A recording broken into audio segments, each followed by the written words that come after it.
Class question number 5। But last video lecture में हम लोगों ने रिलेशन फंक्शन एक्सरसाइज 1.1 का क्वेश्चन नंबर 4 तक ट्राई किया था। तो 5 से स्टार्ट करते हैं बेटा आज। Check whether the relation are on the set of real number. Relation क्या डिफाइंड है? ऐसे ऑर्डर्ड पेयर लिखो such that a less than और इक्वल टू b क्यूब। मतलब फर्स्ट वाला नंबर सेकंड वाले नंबर के क्यूब से या तो छोटा हो या बराबर हो। अब आपको चेक करना है कि रिफ्लेक्सिव है या नहीं है, सिमेट्रिक है या नहीं है, ट्रांजिटिव है या नहीं। बेटा आप रिकॉल करो, हम लोगों ने ऐसे दो क्वेश्चन सॉल्व किए थे, थोड़े से मिलते जुलते। a लेस देन और equal to b, a less than और equal to b square, same set पे। तो बेसिक अप्रोच हमारी वही रहेगी, ठीक है। लास्ट वीडियो में हम लोगों ने एक क्वेश्चन सॉल्व किए थे। तो रिफ्लेक्सिव, अब बेटा अगर हमें चेक करना है तो चेक करने के लिए तो हर एक रियल नंबर पे चेक करना पड़ेगा, हर एक रियल नंबर पे चेक करना पड़ेगा। तो रिफ्लेक्सिव मैंने लिया let any small a belongs to real number. मैंने मान लिया कोई भी रियल नंबर है जो स्मॉल a है। अब अगर मैं रिफ्लेक्सिव की बात कर रहा हूं तो किस टाइप के ऑर्डर्ड पेयर की बात होनी चाहिए? बात होनी चाहिए a टाइप के ऑर्डर्ड पेयर की। तो अगर a टाइप का ऑर्डर्ड पेयर इस रिलेशन को बिलोंग कर गया फॉर एवरी रियल नंबर तो रिफ्लेक्सिव हो जाएगा। लेकिन बिलोंग करने के लिए क्या कंडीशन होनी चाहिए? अगर a b यहां पे बिलोंग करता है तो ये कंडीशन वैलिड होनी चाहिए, a लेस देन और इक्वल टू a क्यूब। मतलब कोई नंबर खुद के क्यूब से या तो छोटा आ जाए या बराबर आ जाए। तो बेटा ऐसा हो भी सकता है बट ऐसा नहीं भी हो सकता। मतलब कुछ नंबर्स के लिए वैलिड होगा, कुछ नंबर्स के लिए वैलिड नहीं होगा। लेकिन हमें अगर रिफ्लेक्सिव प्रूफ करना है तो रिफ्लेक्सिविटी तो ये कहती है कि जिस सेट पे रिफ्लेक्सिव है उसके हर एक नंबर के लिए a पेयर प्रेजेंट होना चाहिए। तो हम एक काउंटर एग्जांपल दे देंगे कि भाई ऐसा नहीं है, इस वजह से रिलेशन हमारे रिफ्लेक्सिव नहीं होगी। जैसे अगर कोई बच्चा a की वैल्यू 1/2 ले ले, ठीक है, तो आप बताओ बेटा 1/2 लेस देन और इक्वल टू 1/2 क्यूब यहां आना चाहिए। लेकिन बेटा ये तो रॉन्ग इंफॉर्मेशन है। 1/2 लेस देन और इक्वल टू 1/8। 1/2 बड़ा है कि 1/8 बड़ा है? बेटा 1/2 बड़ा है। तो ये तो कह रहा है कि 1/2 1/8 से छोटा है, तो गलत कह रहा है। 1/2 1/8 के बराबर है, ये भी गलत कह रहा है, तो ये तो रॉन्ग हो गया। तो इसका मतलब ये हुआ कि 1/2 belongs to real number but 1/2 1/2 doesn't belongs to relation, तो not reflexive। और एक ही काउंटर एग्जांपल देना काफी है कि ये रिफ्लेक्सिव इस वजह से नहीं है। अच्छा अगर कोई बच्चा मान लो a की वैल्यू वो 2 ले ले, बोले नहीं हम 2 लेंगे, ठीक है, तो आप बताओ क्या लिखेगा? 2 लिखेगा। फिर वो लिखेगा 2 लेस देन और equal to 2 cube, 2 less than और इक्वल टू 8। तो ये तो बेटा सही है क्योंकि 2 8 से छोटा है, ठीक है।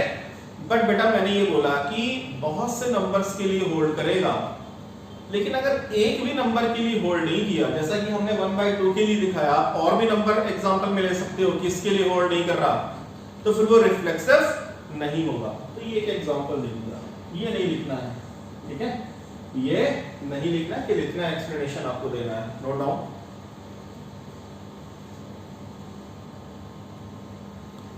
अब बेटा सिमेट्रिक पे आते हैं। तो क्योंकि हमको चेक करना है तो मैंने ये लिखा let a, b belongs to r। मान लिया कोई a b पेयर रिलेशन को बिलोंग करता है, ठीक है।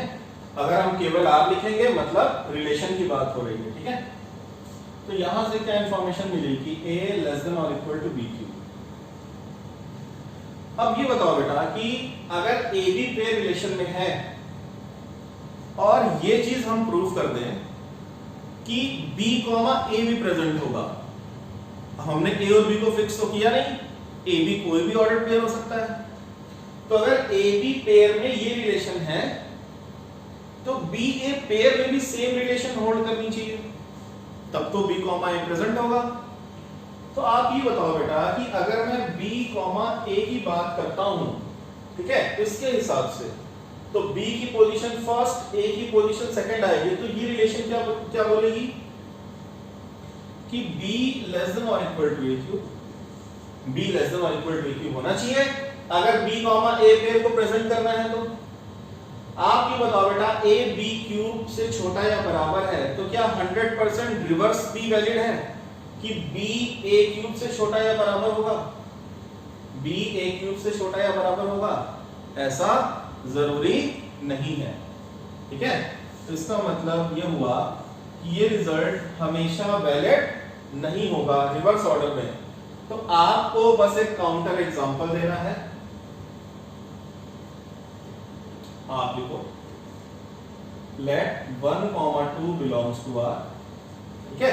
क्या इंप्लाइज करेगा? 1 लेस देन और इक्वल टू 2 क्यूब, मतलब 1 8 या 8 से छोटा है, तो 1 8 से छोटा तो है ही, ये लेस देन वाला साइन होल्ड कर रहा है, या तो लेस देन वाला होल्ड कर जाए या इक्वल वाला, कोई एक होल्ड जरूर करना चाहिए, तो ये वैलिड है। बट 2, 1 अगर हम रिवर्स पेयर की बात करें, 2, 1 की बात करें, तो ये क्या इंप्लाइज करेगा? इसके अकॉर्डिंगली 2 लेस देन और equal to 1 cube, 2 less than और इक्वल टू 1 क्यूब, मतलब 2 लेस देन और इक्वल टू 1, ठीक है। लेकिन बेटा 2 1 से छोटा तो है नहीं, ना 2 1 के इक्वल है, तो 2, 1 क्या इंप्लाइज करेगा? 2 नॉट लेस देन और equal to 1 cube, 2 not less than और इक्वल टू 1। तो फाइनली कंक्लूजन क्या निकला? हम लिखेंगे सिंस 1, 2 तो रिलेशन को बिलोंग करता है, बट 2, 1 रिलेशन को बिलोंग नहीं करता है, नॉट सिमेट्रिक। ये तो हो गया कि सिमेट्रिक नहीं है। हो सकता है आप कॉपी में कोई ऐसा एग्जांपल लिख लो कि हाँ ये पेयर है और इसका रिवर्स भी प्रेजेंट है, बट बेटा केवल एक पेयर के प्रेजेंट होने से या 10 पेयर के प्रेजेंट होने से कोई मतलब नहीं है। अगर किसी भी एक पेयर का रिवर्स पेयर प्रेजेंट नहीं है तो फिर वो सिमेट्रिक नहीं होगा, चाहे हजारों के रिवर्स पेयर प्रेजेंट हो। अगर एक भी पेयर का रिवर्स पेयर प्रेजेंट नहीं है तो फिर वो सिमेट्रिक नहीं है। तो हमने एक ऐसा एग्जांपल ढूंढ लिया कि 1 2 है, 2 1 नहीं है, तो ये सिमेट्रिक नहीं होगा। ठीक है भाई, नोट डाउन।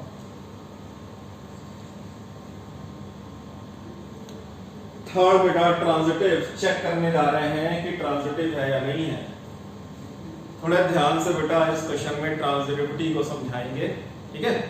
थोड़ा टाइम लग जाए कोई इशू नहीं है, ठीक है भाई। देखो सबसे पहले ट्रांजिटिविटी जब चेक करनी होती है, ठीक है, तो हम क्या करेंगे?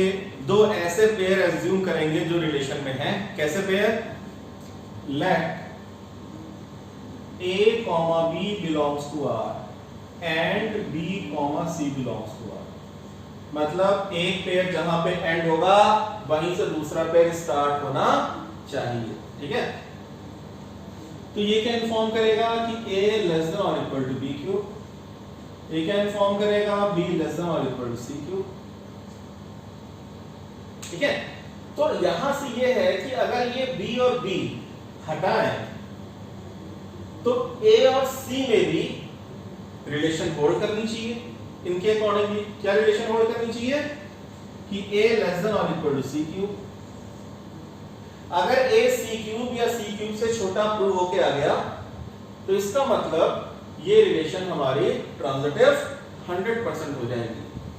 पर बेटा ऐसा जरूरी नहीं है कि A B क्यूब से छोटा या बराबर हो, B C क्यूब से छोटा या बराबर हो, तो A B C क्यूब से छोटा या बराबर हो, हमेशा वैलिड नहीं है। तो हम एक काउंटर एग्जांपल देंगे कि किस वजह से ये ट्रांजिटिव नहीं है। तो सबसे पहले a, b belongs to r, तो मान लिया हमने, जिसने बेटा ये वाला क्वेश्चन पिछले वीडियो लेक्चर में देखा था, a लेस और इक्वल टू b स्क्वायर का जो ट्रांजिटिव वाला केस मैंने समझाया था, ठीक वैसे ही मैं एक्सप्लेन कर रहा हूं। मान लो मैंने a की वैल्यू 10 ले ली, a की वैल्यू हमने 10 मान ली, 10 लेस और इक्वल टू, अब यहां पे b क्यूब लिखा है, तो यहां पे कोई ऐसा नंबर लिखना है जिससे 10 छोटा हो, 10 छोटा होना चाहिए उससे, बट एक ऐसा नंबर लिखो जिसका क्यूब रूट इजीली कैलकुलेट हो जाए, जिसका क्यूब रूट इजीली कैलकुलेट हो जाए, ताकि डेसिमल ना आए। यहां पे मैंने क्या समझाया था, स्क्वायर, परफेक्ट स्क्वायर वाला कॉन्सेप्ट। तो बेटा यहां पे हमने लिखा 27, बताओ 10 27 से छोटा है कि नहीं है? बिल्कुल है। तो मेरे हिसाब से a की वैल्यू क्या हो गई, 10 हो गई, लेस देन और इक्वल टू b क्यूब, मतलब ये जो 27 है ये b क्यूब की वैल्यू है, b की वैल्यू नहीं है। तो आप बताओ बेटा b की वैल्यू क्या आ गई, 3 आ गई, b की वैल्यू 3 आ गई। तो a लेस देन और इक्वल टू b की कहता है कि a भी पेयर रिलेशन में है, तो यहां से क्या हमको इंफॉर्मेशन मिल गई कि 10 कौन सा पेयर, 3, ये रिलेशन को बिलोंग करता है, ये रिलेशन को बिलोंग करता है। फिर अब हमने माना है एंड b कॉमा c, तो ये जो स्टार्टिंग वाला पॉइंट है b, ये तो फिक्स है ना, क्योंकि b को तो हम मान चुके हैं, b की वैल्यू क्या आई है, 3 आई है। तो एंड 3 कॉमा, तो b की वैल्यू 3, b की वैल्यू हमने 3 रख दी। अब बेटा 3 यहां पे एक ऐसा नंबर लिखना है जो 3 से बड़ा हो, तभी तो आप बोलोगे कि 3 इससे छोटा है, ठीक है भाई। लेकिन ऐसा नंबर लिखना है जिसका क्यूब रूट इजीली कैलकुलेट हो जाए और 3 से बड़ा भी हो। तो हमने 8 लिख दिया, हमने क्या लिखा, 8 लिख दिया, ठीक है। आप बोलोगे 8 क्यों लिखा, आप कोई और नंबर भी लिख दो, ठीक है, बट फिर बाद में चेक करना पड़ेगा कि हमने जो एग्जांपल लिया है वो एग्जांपल फिट बैठ रहा कि नहीं बैठ रहा। हमने यहाँ पे 8 लिया, तो आप बताओ 388 से छोटा है कि नहीं है? बिल्कुल है। तो b की वैल्यू तो 3 है, यहां से c क्यूब कितना मिला, 8 मिला। तो आप बताओ c क्यूब अगर 8 मिला तो c की वैल्यू क्या हो गई, 2 हो गई। तो 3 की रिलेशन किससे है, 2 से है, मतलब 3, 2 रिलेशन को बिलोंग करेगा। हमने 2 ऑर्डर्ड पेयर ऐसे ढूंढ लिए जो इस रिलेशन को बिलोंग करते हैं, मतलब 10, 3 बिलोंग करेगा एंड 3, 2 भी बिलोंग करेगा। लेकिन बट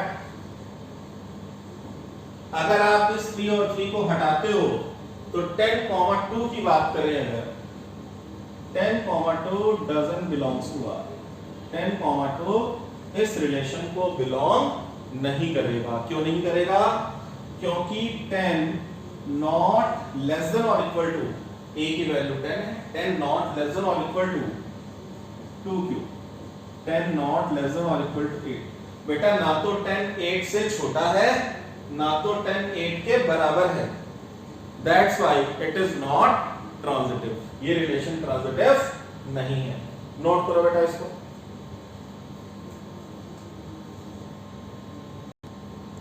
कॉपी कर लिया बेटा, दिस इज नॉट ट्रांजिटिव। बेटा इसका जो सॉल्यूशन है वो यहीं तक खत्म हो गया, आगे आपको कुछ नोट नहीं करना है, बट बेसिकली हम 2-3 मिनट लेंगे थोड़ा एक्सप्लेन करने के लिए, केवल आपको सुनना है, ठीक है। इसका कहीं भी इस क्वेश्चन से कोई लिंक नहीं है जो आपको अपने आंसर में लिखना हो। भाई कंफ्यूजन बच्चे के दिमाग में ये कई बार आता है कि आई रिपीट अगेन बेटा, जो भी चीज आप समझाऊंगा केवल सुननी है, समझनी है, ठीक है। ये एग्जांपल समझ में आ गया।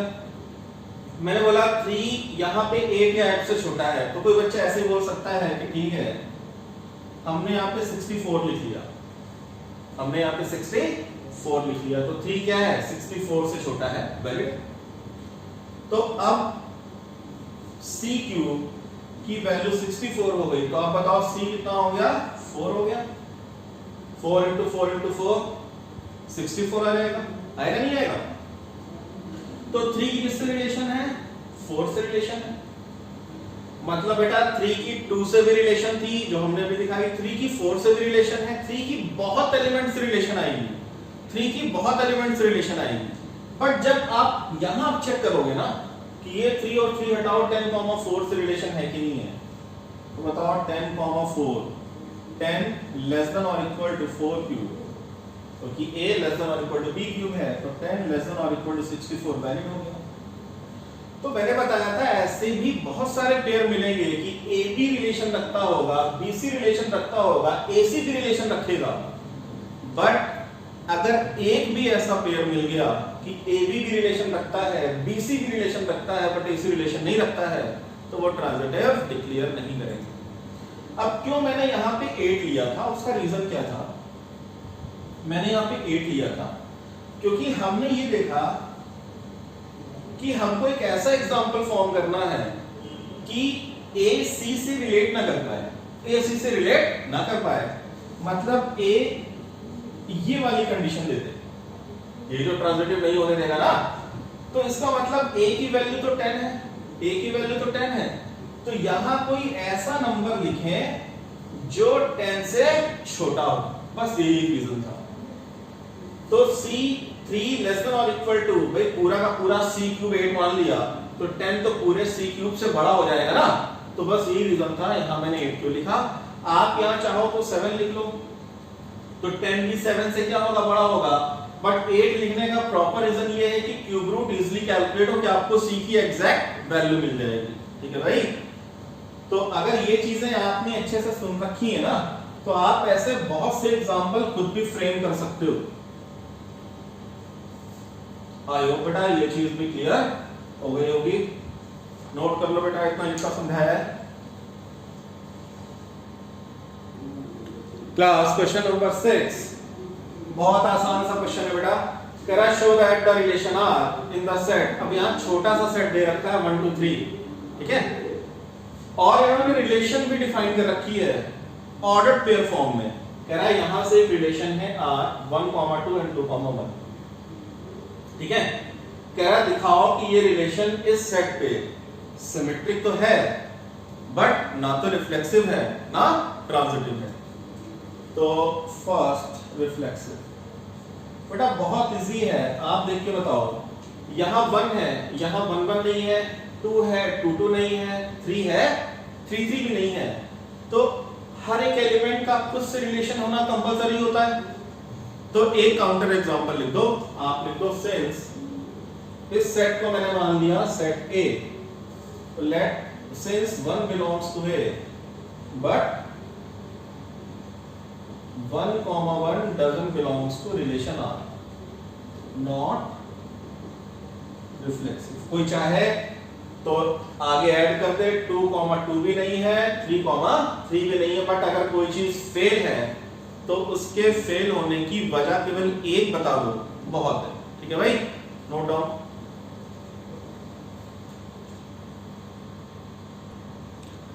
अब बेटा सिमेट्रिक पे आते हैं।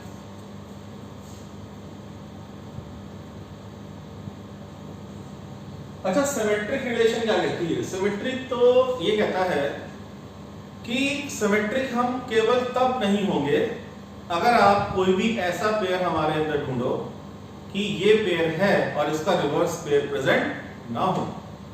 तो फाइंड करते हैं बेटा, ढूंढते हैं। 1, 2 दिखा तो 2, 1 भी दिखा, 2, 1 दिखा तो 1, 2 भी है। तो क्या आप कोई ऐसा पेयर ढूंढ पा रहे हो कि ये पेयर है, इसका रिवर्स पेयर रिलेशन में नहीं है? नहीं ढूंढ पा रहे हो तो इसका मतलब सिमेट्रिक है। बेसिकली हमें आंसर क्या लिखना है, एक्सप्लेनेशन कैसे देना है वो सीखना है। तो आप लिखो since we do not find any pair A, B belongs to R, any ordered pair, ठीक है, any ordered pair A, B belongs to R such that A, B belongs to R but B, A doesn't belongs to R।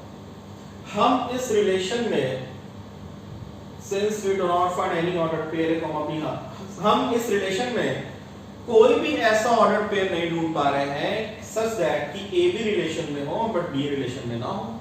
और अगर ऐसा नहीं ढूंढ पा रहे हैं, it implies relation is symmetric. Relation क्या है? सिमेट्रिक 100% होगी। नोट कर लो बेटा।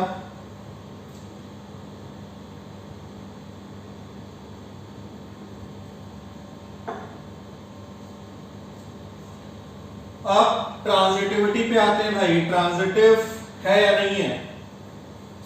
इसने तो कह दिया कि भाई ट्रांजिटिव नहीं है, तो हमें एक्सप्लेनेशन लिखना होगा। ट्रांजिटिव क्या कहता है? ट्रांजिटिविटी तो बेटा बड़े आराम से बहुत डिटेल में सीखी कि आप क्या देखो, ये कौन सा पॉइंट है, ये पॉइंट एंडिंग है, ये पॉइंट अगर एंडिंग है तो इससे स्टार्ट होने वाला कोई पॉइंट दिख रहा है, स्टार्टिंग पॉइंट दिख रहा है।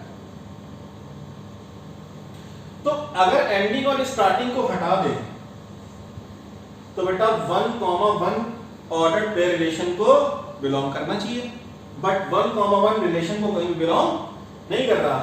तो लिखो since 1,2 belongs to R and 2,1 belongs to R, but 2 हटा 1,1 doesn't belongs to R। 1,1 रिलेशन को बिलोंग नहीं करता है। It implies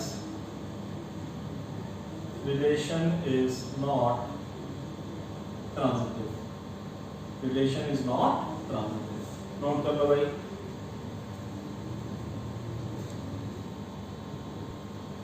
question number 7। बेटा यहां से इन टाइप के क्वेश्चंस में बेसिकली आपको ये सीखना है कि अपने बोर्ड एग्जाम में आप प्रेजेंट कैसे करोगे, एक्सप्लेनेशन को दोगे कैसे कि हाँ इस वजह से रिफ्लेक्सिव है या सिमेट्रिक है या ट्रांजिटिव है। तो क्वेश्चन है show that the relation are in the set A. कोई सेट ए है, अच्छा उस सेट के अंदर क्या है? Of all books, collection of books है in a library of a college. ठीक है, कॉलेज की लाइब्रेरी में जितनी भी बुक्स हैं उनका कलेक्शन किया और एक सेट बना दिया, उस सेट को ए सिंबल दे दिया और वहां से रिलेशन बनाई कि ऐसे ऑर्डर्ड पेयर बनाओ x, y फॉर्म में, x and y have same number of pages. मतलब इस रिलेशन में वो सारे ऑर्डर्ड पेयर आएंगे। ऑर्डर्ड पेयर में क्या होंगे? बुक्स होंगी, बट कैसी बुक्स होंगी? जिनमें सेम नंबर ऑफ पेजेस होंगे। ठीक है भाई, तो आपको दिखाना है कि ये रिलेशन इक्विवेलेंस रिलेशन है। तो अगर ये रिलेशन इक्विवेलेंस है तो फिर ये रिफ्लेक्सिव भी प्रूव करना पड़ेगा, सिमेट्रिक भी प्रूव करना पड़ेगा और ट्रांजिटिव भी प्रूव करना पड़ेगा। तो फर्स्ट वन रिफ्लेक्सिव। तो मैंने लिखा let any x belongs to A। बेटा A क्या है? Collection of all books in a library. क्या? अच्छा ये बताओ x and x have same number of pages। ये स्टेटमेंट जो मैंने लिखा है वैलिड है कि नहीं वैलिड है भाई। x and x, जैसे आपके पास मैथ्स की मान लो एनसीईआरटी बुक है, तो वो एनसीईआरटी बुक हजारों बच्चों के पास होगी। ठीक है, तो अगर आप कंपेयर करोगे तो दोनों अगर सेम बुक हैं तो उनमें नंबर ऑफ पेजेस भी क्या होंगे? एग्जैक्टली सेम होंगे। तो two equal books x and x have same number of pages, ये क्या है? वैलिड है, राइट स्टेटमेंट है। तो ये क्या इंप्लाइज करेगा कि x, x रिलेशन को बिलोंग हमेशा करेगा। मतलब कोई भी बुक अगर आप यहां से उठाते हो तो उस बुक का उस बुक से रिलेशन इसके अकॉर्डिंगली हमेशा वैलिड होगा। तो इट implies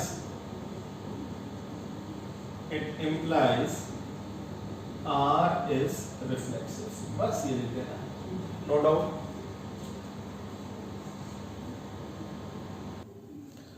बेटा सिमेट्रिक पे आते हैं। तो आप बताओ अगर मैंने ये लिखा let x, y belongs to R, ठीक है, कोई ऑर्डर पे रिलेशन को बिलोंग करता है, तो ये इंप्लाइज क्या कर रहा है कि x and y have same number of pages. तो आप बताओ अगर x और y के सेम नंबर ऑफ पेजेस हैं तो हम यहां से ये भी लिख सकते हैं कि y and x have same number of pages. अगर x और y में सेम पेज है ऐसे स्टेटमेंट बोले या ऐसे बोले कि y एंड x में सेम नंबर ऑफ पेजेस है, वैलिड है, तो ये भी सही है। तो ये क्या इन्फॉर्म करेगा कि अगर y पहले, अगर बेटा x पहले y बाद में है तो x, y लिखते हो, y पहले x बाद में वैलिड आ गया तो क्या लिखोगे y, x रिलेशन को बिलोंग कर गया, ठीक है। और x और y कहां बिलोंग करते हैं, इस सेट A को। For all x y belongs to this set A। तो since x, y belongs to R, this implies y, x also belongs to R, ठीक है। तो रिलेशन क्या हो गई हमारी, सिमेट्रिक भी हो गई, नो डाउट।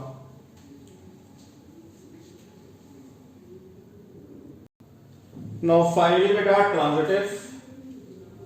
तो ट्रांजिटिव में क्या लिखेंगे, let x, y belongs to R and ending point y है तो y से starting y, z belongs to R।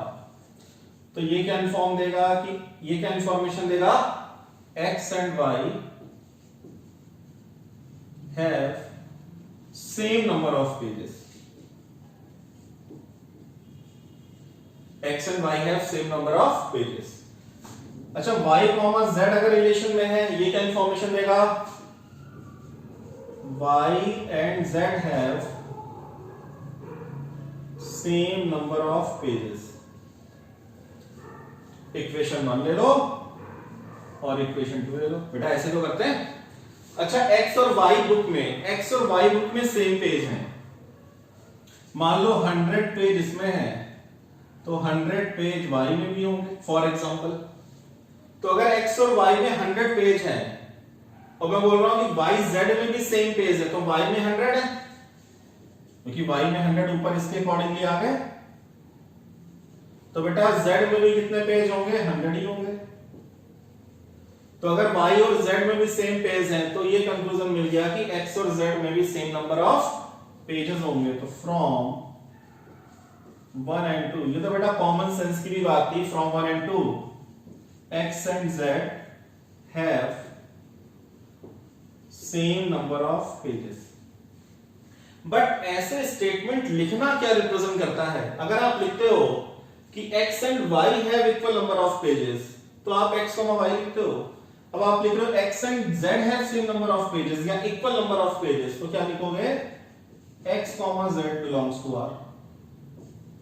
तो finally since x, y belongs to R and y, z belongs to R implies x, z also belongs to R, ठीक है। For all x, y, z, ये बेटा x, y, z कहां belong करेगा, उस set A को जहां पे रिलेशन डिफाइन है। तो hence R is ट्रांजिटिव भी होगा। तो लास्ट में कंक्लूजन क्या लिखेंगे, लास्ट में फाइनली आप अपना ये आंसर लिख के आओगे कि सिंस R मतलब relation is reflexive, symmetric and या एज वेल एज ट्रांजिटिव। तो अगर कोई रिलेशन रिफ्लेक्सिव भी है, सिमेट्रिक भी है, ट्रांजिटिव भी है, it implies R is equivalence relation. R कैसी रिलेशन है, इक्विवेलेंस रिलेशन है, नो डाउन।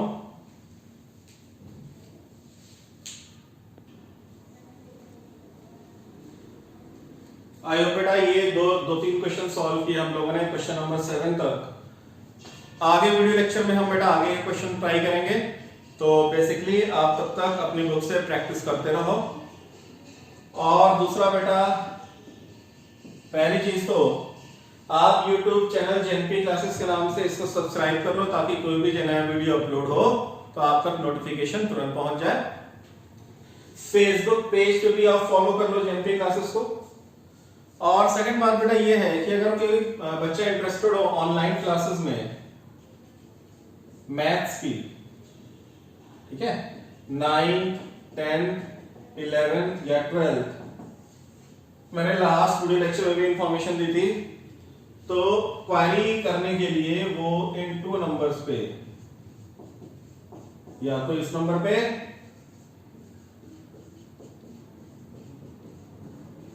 या इस नंबर पे अपनी डिटेल्स को सेंड कर दे। नाम क्या है, किस क्लास में बच्चा है, किस सिटी को बिलोंग करता है और किस बोर्ड का बच्चा है, ठीक है भाई। तो जितनी भी डिटेल्स उसको होंगी ऑनलाइन क्लासेस के रिगार्डिंग उसी व्हाट्सएप नंबर पे सेंड कर दी जाएंगी, ठीक है बेटा।